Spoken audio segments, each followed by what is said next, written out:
ETF index mutual funds నేర్చుకుని stock మార్కెట్లో రాణించాలనుకుంటున్నారా? వెంటనే ఈ నెంబర్కి కాల్ చేయండి. హలో అండి మధు గారు, నమస్తే. సో నార్మల్గా ఇప్పుడు ఒక పెద్ద విషయం గురించే మనం డిస్కస్ చేయబోతున్నాం. అదేంటి అంటే మనం ఎక్కువగా చూస్తూ ఉంటాం బట్ నెగ్లెక్ట్ చేస్తూ ఉంటాం ఆ లైఫ్స్ని. అదేంటి అంటే ప్రాస్టిట్యూషన్. Yeah. సో దీన్ని తీసుకుంటే మనం చాలా రకాలుగా అన్ని మాట్లాడాల్సి వస్తుంది దీని డిస్కషన్లో. అసలు యాక్చువల్లీ తెలిసి తెలియకుండా యూత్ కానీ లేదంటే విమెన్ కానీ వాళ్ళ వాళ్ళ చేతిలోనే మోసపోయి కానీ లేదంటే సమ్ అన్నోన్ పీపుల్తో కానీ ఎన్నో రకాలుగా ఈ ట్రాప్లోకి వెళ్ళిపోతున్నారు, ప్రాస్టిట్యూషన్ అనే ట్రాప్లోకి. మనం అంటే ఒకవేళ మాట్లాడుకుంటే అవగాహన ఉండి తెలిసి వెళ్ళే మంది పర్సంటేజ్ కంటే కూడా తెలియకుండా అందులో ట్రాప్లోకి వెళ్ళడం మనుషులే ఎక్కువ పర్సంటేజ్ అనేది ఉంటుంది. అవునండి. And how it is going to be like అంటే ఆ ట్రాప్లోకి ఎలా వెళ్తున్నారు, వెళ్ళినా కానీ వాళ్ళు బయటకు వచ్చే అవకాశం లేకుండా ఎందుకు ఉంటుంది అసలు దీని గురించి మనం మాట్లాడుకోవాలంటే ఏం చెప్తారు? అసలు చాలా పెద్ద విషయం అండి ఇది. సమాజాన్ని పట్టి పీడిస్తున్నటువంటి ఒక సామాజిక రుగ్మత అయితే చెప్పుకోవాలి. అనాది కాలం నుంచి ఉందండి, ఈరోజే కాదు. అణచివేయబడ్డ స్త్రీ తన ఎర్నింగ్ కోసం, తన పొట్టకూటి కోసం, తను బ్రతకడం కోసం చివరి ఆప్షన్గా ఎంచుకునేదే పడుపు వృత్తి అండి, వ్యభిచారం. అది ఎలా చెప్పాలో తెలియదు కానీ ఈ దేశంలో దానికి డెఫినేషన్ అంటూ ఏమీ లేదు. ఏ చట్టంలో కూడా ఇది పడుపు వృత్తి అని డెఫినేషన్ లేదు. అలాగే పడుపు వృత్తి నేరము అన్న చట్టము లేదు. ఓకే, మన భారతీయ ఐపీఎస్ ఎక్కడ చూసుకున్నా కూడా. ఓకే, కాకపోతే కొన్ని చట్టాల ప్రకారము, okay, immoral traffic prevention act 1956 ప్రకారము బ్రోతల్ హౌస్ నడిపి విటులని ఆహ్వానించి స్త్రీలని పడుపు వృత్తిలో ఉంచితే నేరం. అలాగే స్త్రీ కూడా తను రకరకాల గెస్చర్స్ ద్వారా విటులను ఆకర్షించి పడుపు వృత్తి చేసి డబ్బులు ఆర్జిస్తే నేరం. అంటే ఏది చేస్తే లీగల్ గా అండ్ ఏం చేస్తే ఇల్లీగల్ గా తీసుకుంటారు అసలు? ఇప్పుడు ఎలా ఉంటుందంటే మేడం, ఒక చోట చట్టంలో ఏం రాయబడి ఉంది అంటే, భర్త కాకుండా, తన సహచరుడు కాకుండా ఏ ఇతర వ్యక్తులతో అయినా శారీరక సంబంధాన్ని కలిగి ఉండి తద్వారా మీరు ఏదైనా లాభార్జన పొందితే, వస్తు రూపంలో అయినా, డబ్బు రూపంలో అయినా, ఇంకే రూపంలో అయినా మీరు లాభార్జన పొందితే దాన్ని చట్టరీత్యా పడుపు వృత్తిగా, వ్యభిచారంగా ప్రకటిస్తారు. అంటే వ్యభిచారంగా దాన్ని పరిగణిస్తారు. అది చట్టం పరిధిలోకి వస్తుంది. ఇప్పుడు ఏంటంటే దానికి సంబంధించి శిక్ష ఏంటనేది లేదు. ఇప్పుడు పడుపు వృత్తి ఎవరు చేస్తున్నారు? స్త్రీ. తను తన శరీరాన్ని అమ్ముకోవచ్చు డబ్బు కోసం, కానీ ఏ సిచ్యువేషన్లో అమ్మాలి, ఎక్కడ అమ్మాలి, దానికి ఉన్న నామ్స్ ఏంటి అనేది చట్టంలో ఎక్కడ కూడా పొందుపరిచలేదు. That's what I'm telling. Then అంటే ఎలా మరి వాళ్ళని వెళ్ళి లైక్ ఇలాంటివి చేసేటప్పుడు క్రిమినల్ కేసెస్ కింద అంటే కేసు పెట్టేసి లేదంటే వాళ్ళని ఎందుకు శిక్షించడం అనేది ఎక్కడ జరుగుతుంది? చట్టరీత్యా యాక్చువల్గా వీళ్ళందరినీ కూడా చట్టం బాధితులుగానే చూస్తుంది. పడుపు వృత్తిలో ఉన్న స్త్రీలని, వేశ్యలుగా పిలువబడేటువంటి స్త్రీలను బాధితులుగానే చూస్తుంది. చూసి వాళ్ళు ఏదైనా బ్రోతల్ హౌస్లో దొరికినా, హోటల్స్లో దొరికినా, లేకపోతే స్ట్రీట్స్లో దొరికినా, లేకపోతే ఇంకెక్కడైనా బుక్ చేసుకొని వాళ్ళు ఇలాంటి చర్యకు పాల్పడిన వాళ్ళని జైలుకు పంపరు, వాళ్ళని హోమ్కు పంపుతారు. ఫస్ట్ అయితే కస్టడీలోకి తీసుకున్న తర్వాత వాళ్ళని హోమ్ పంపుతారు. హోమ్స్ అంటాం మనం. అక్కడ ఎవరైతే ఈ విమెన్ నేరస్తులు ఉంటారో వాళ్ళ నేరస్తులు అని అనడానికి కూడా లేదు. నేరస్తులు యాక్చువల్గా జైల్లో ఉంటారు, వాళ్ళ నేరస్తులు అంటారు, వాళ్ళని బాధితులు అంటారు.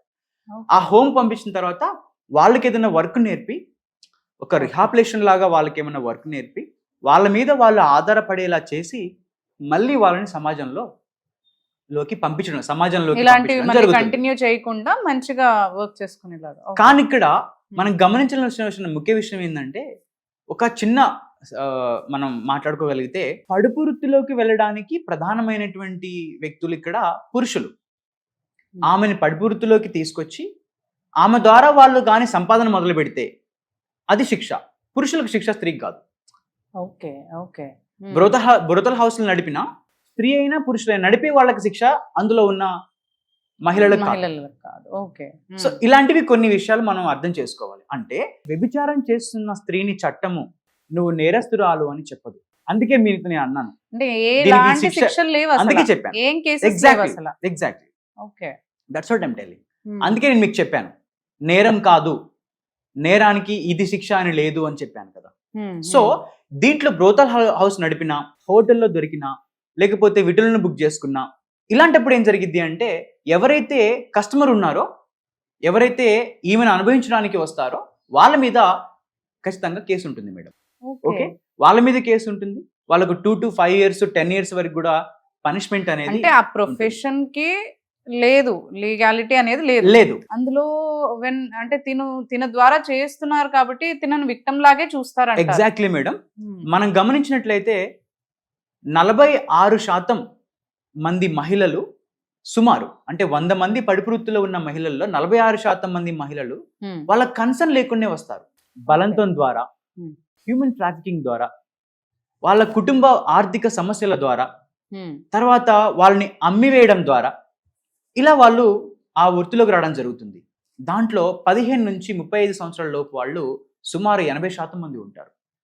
అంటే చిన్న వయసులోనే చూడండి, మీరు గమనిస్తే చిన్న వయసులోనే వాళ్ళకి ఆ వృత్తికి వెళ్ళడానికి జరిగేటువంటి ఆ చర్యలు మనం గమనించాం. రకరకాల హ్యూమన్ ట్రాఫికింగ్ ద్వారా రకరకాల హ్యూమన్ ట్రాఫికింగ్. అందుకే మనం ఇందాక మీకు చెప్పినట్టు ఇమ్మోరల్ ప్రివెన్షన్ యాక్ట్లో 1956 యాక్ట్లో చిన్నపిల్లల్ని పడుపు వృత్తిలో ప్రోత్సహిస్తే, చిన్నపిల్లల్ని పడుపు వృత్తిలో పెడితే 10 ఏళ్ల జైలు శిక్ష ఉంది మేడం. దాన్ని 10 సంవత్సరాలు జైలుకి వెళ్ళాల్సిందే. There is no doubt in that. So ఇలాంటివి మనం గమనించాలి. ఇందులో మనం ముఖ్యంగా చూసుకున్నట్టయితే మేడం, రేప్ విక్టిమ్స్ కూడా ఉన్నారు. ఒక 2 to 3% రేప్ విక్టిమ్స్ ఎవరైతే రేప్ చేయబడతారో, రేప్ చేయబడి నెగ్లిజెన్స్కి గురవుతారు. మామూలుగా రేప్ జరిగినప్పుడు తనని బాధితురాలుగా చూడాలి తప్ప తనని బ్యాడ్గా చూడకూడదు. సో సమాజం వాళ్ళని బ్యాడ్గా చూస్తే వాళ్ళు మళ్ళీ అదే దారిలో వాళ్ళు వెళ్ళే అవకాశం ఉంటుంది. కాబట్టి మనం దానికి ఉదాహరణ ఇక్కడే ఉందన్నమాట. అంటే నేషనల్ విమెన్ కమిషన్ చెప్పిద్ది. అంటే నేను చెప్తున్న మాటలు కాదు madam, this all survey, this all like documented survey.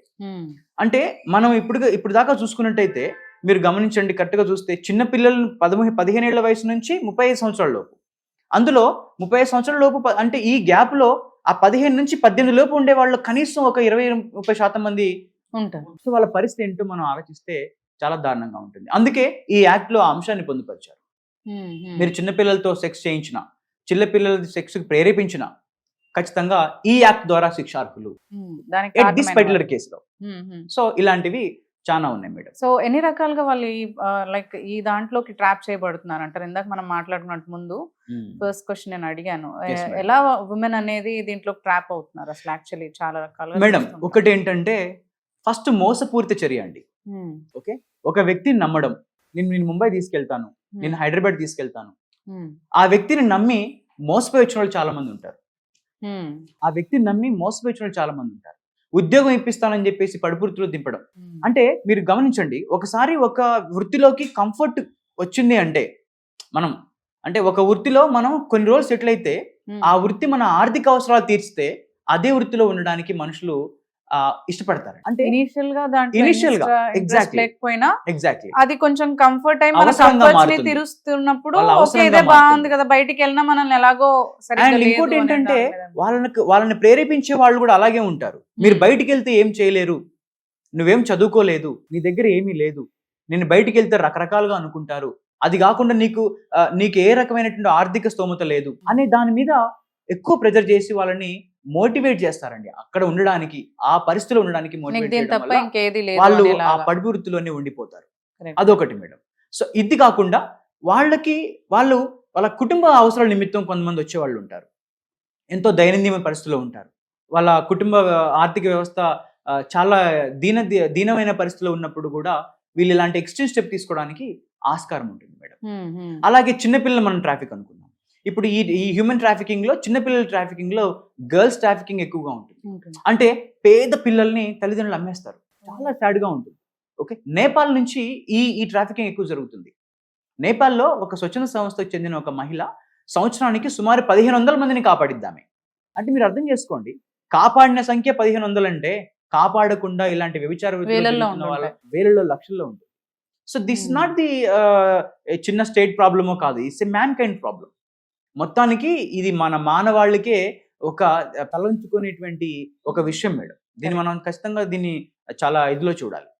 So చిన్న పిల్లల్ని తీసుకెళ్లి అంటే వాళ్ళు పెద్ద మనిషిగా ముందే తీసుకెళ్లి వాళ్ళకి హార్మోన్స్ ఇచ్చి వాళ్ళని పెద్ద మనుషులు అయ్యేదాకా ఉంచి పెద్ద And మనుషులు వాళ్ళ అయిన తర్వాత attire ని వాళ్ళని- కూడా అలా రెడీ చేస్తారు కదా, వాళ్ళని రెడీ చూపిస్తూ చేసి ఉంటారు వాళ్ళని అలా పెద్దవాళ్ళలాగా పెద్దవాళ్ళగా కనిపించేలాగా attire వాళ్ళకి ready చేస్తారు. హార్మోనల్ ఇంజెక్షన్స్ ఇచ్చి వాళ్ళు పెద్దోళ్ళు అయిన తర్వాత వాళ్ళతోటి పడుపు వృత్తిలో దింపించేటువంటి ఒక చర్య చాలా భయంకరమైన చర్య. అది కాకుండా వీళ్ళకు రేట్లు ఉంటాయండి, ఏజ్కు, వయసుకి, తర్వాత వాళ్ళ పాస్చర్కి, వాళ్ళ అందానికి, ప్రతి ఒక్క దానికి ఒక రేట్ అంటూ చేయబడుతూ ఉంటుంది అనమాట. That is how చాలా దారుణంగా ఉంటుంది. దారుణం అసలు. చాలా దారుణంగా ఇన్ డీటెయిల్గా వెళ్తే చాలా మాట్లాడుకోవచ్చు దీంట్లో. బట్ ఓవరాల్గా నేను చెప్పేది ఏంటంటే మేడం, ఇందులో ఎక్కువ ఉన్న సంఖ్య మనం గమనించినైతే ఇన్వాలంటరీగా వచ్చిన వాళ్ళే ఎక్కువగా ఉన్నారు. ఉంటారు. సో చిన్న లైన్ చెప్తాను. మన పశ్చిమ బెంగాల్ బార్డర్ కంట్రీ అయినటువంటి బంగ్లాదేశ్ ఉంది మేడం. ఓకే, బంగ్లాదేశ్ నుంచి మీకు భారతదేశం చూపిస్తాము, హైదరాబాద్ చూపిస్తాము అని చెప్పేసి కొంతమంది ఒక 3 అమ్మాయిలను తీసుకొని వచ్చారు. ఒక వ్యక్తి మోసం చేసి అందులో ఒక గర్ల్ ఫ్రెండ్గా ఉన్న ఒక అమ్మాయితోటి ఇంకొక 2 అమ్మాయిల్ని తిప్పించుకొని తీసుకొస్తానని చెప్పి తీసుకొచ్చారు. వాళ్ళని ఇక్కడ పెట్టి వాళ్ళతో వృత్తి చేయించి అవి వీడియోలు తీసి ఇవి సర్క్యులేట్ అయితే మిమ్మల్ని అరెస్ట్ చేస్తారు, ఈ దేశంలో మనం తిరగడానికి వచ్చాము కానీ ఇది చేశాము సో అని వాళ్ళ డాక్యుమెంట్స్, పాస్పోర్ట్స్, వాళ్ళ దగ్గర ఉన్నటువంటి ఆల్ ఏవైతే వాళ్ళ ఐడెంటిటీ కార్డ్స్ ఉన్నాయో అవి తీసుకొని మనీ తీసుకొని ఎక్స్ట్రాక్షన్ చేసి వాళ్ళని బంధించి మరి వాళ్ళని ఈ సెక్స్ వృత్తిలోకి దింపారు. 6-7 నెలల తర్వాత ఒక అమ్మాయి ప్రెగ్నెంట్ అయ్యి హాస్పిటల్కి వస్తే అక్కడ డాక్టర్ అనుమానంతో ఆమెను చెక్ చేసి ఆమె అసలు ఎక్కడ ఆమె ఏంటి అని తెలుసుకొని ఆమె చెప్పే వాటికి పొంతన లేకపోతే పోలీసు వాళ్ళకి ఇన్ఫార్మ్ చేస్తే పోలీసు వాళ్ళు మా తెలంగాణ పోలీసు వాళ్ళు ఈ రాకెట్ అంతని కనిపెట్టి వాళ్ళని అరెస్ట్ చేయడం జరిగింది. థ్యాంక్ యూ అండి, థ్యాంక్ యూ మధు గారు for sharing all this information. Thank you thank you so much. Thank you so much.